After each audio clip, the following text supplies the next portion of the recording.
Bonjour les géologues, j'espère que vous allez tous très bien. Je suis très heureux de partager avec vous cette vidéo d'apprentissage et de manipulation du logiciel ArcGIS.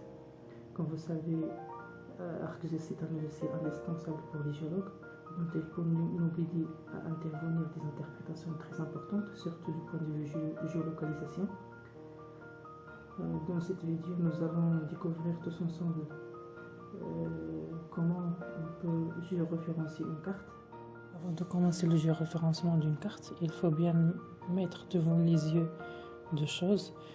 Le système géographique utilisé et quelle projection qu'on va amener avec.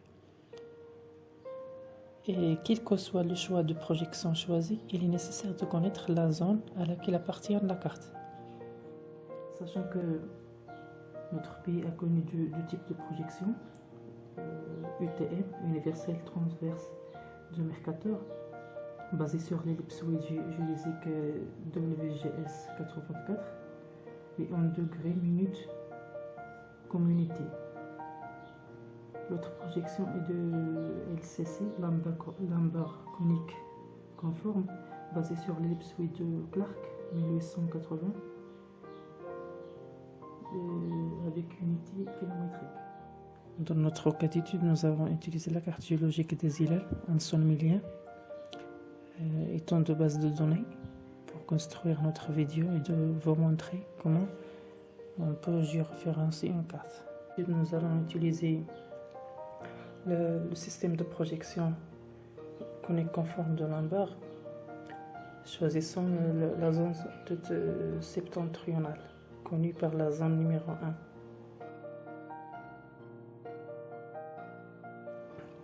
Alors la première des choses que je vais faire, c'est de créer un dossier pour agglomérer les données, la base de données créée par le logiciel ArcGIS.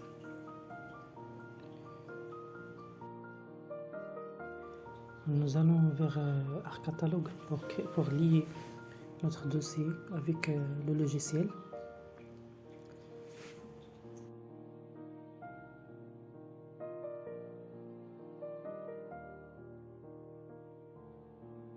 Cette étape est considérée la plus importante dans le géoréférencement parce que on ne peut pas géoréférencer une carte sans un système de référence spatiale. Donc on va donner plutôt le système référentiel cartographique à notre carte et lié bien sûr avec sa projection. Commençons par la création d'un nouveau système de coordonnées géographiques. Je la donne l'appellation de la zone numéro 1 puisqu'on travaille là-dessus. Et bien sûr, on choisit le référence géospatiale liée avec. Ici au Maroc, c'est Marchiche. Donc on va chercher Marchiche. Pour le système de projection, utiliser l'apport conique conforme, bien sûr. Et pour les autres paramètres, l'unité angulaire et le premier méridien, on va les laisser tels qu'ils sont, en degrés et en Greenwich. Puis nous saisirons les paramètres de projection de l'arbre conique conforme, sachant que chaque zone au Maroc a ses paramètres. Donc, puisqu'on travaille sur la zone 2, il faut mettre ces paramètres dans nos tableaux suivants.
Lorsque nous avons rempli le tableau des paramètres, on choisira le système des coordonnées géographiques en laissant bien sûr l'unité en mètres. Donc on va vers le dossier Afrique et choisir Mercis degrés. Vous pourrez ajouter le système des coordonnées géographiques et sa projection créée à la rubrique favorite en cliquant sur la touche étoile pour que l'ArcGIS enregistre automatiquement et garde ses caractéristiques de projection et sans répéter cette étape à chaque fois lorsque vous voulez géoréférencer n'importe quelle carte.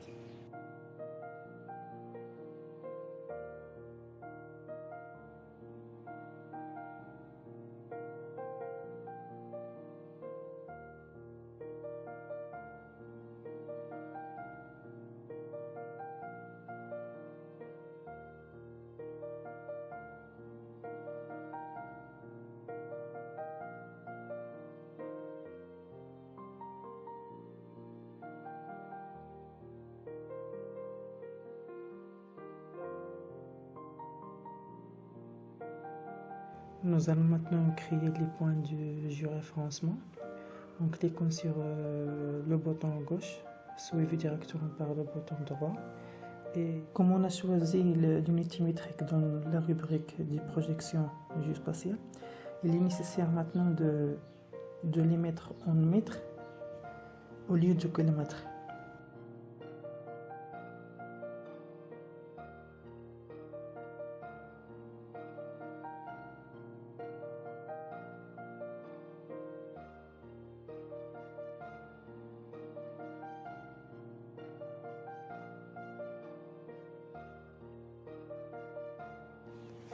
Une remarque qui est très importante, c'est que au moment d'exécution des points géoréférencés, il vaut mieux de les augmenter et de les disperser dans toute la carte, du fait qu'ils minimisent le degré d'incertitude au niveau de la précision.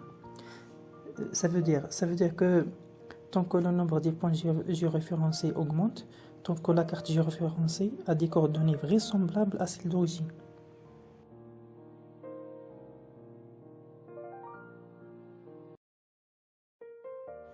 Il se peut que le symbole plus, le symbole d'intersection des coordonnées n'existe pas dans certaines cartes. Dans ce cas, on peut exécuter les points du géoréférencement à l'aide du rectangle dessiné.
enregistrer notre carte, on a deux possibilités. Enregistrer en cliquant sur Rectify, ou tout simplement l'enregistrer d'une manière standard en cliquant sur Update Georeferencing.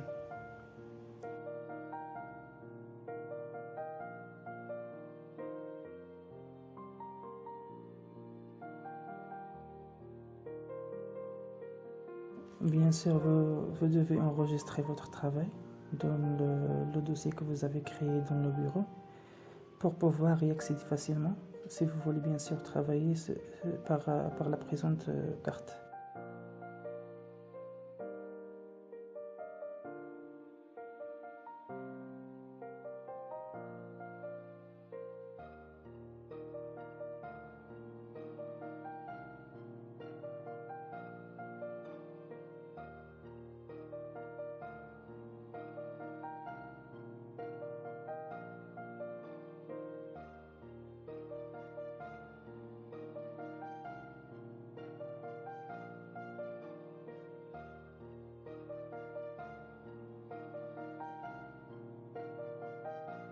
Et voilà, c'est tout pour cette démarche. Je vous remercie franchement pour votre support et de voir notre vidéo. On se rencontrera dans la prochaine vidéo avec une autre approche dans ArcMap, avec un autre objectif. C'est la création d'une carte du contexte géologique. Je vous remercie encore une fois et je vous souhaite une bonne carrière, quel que soit le domaine que vous souhaitez. Et à bientôt.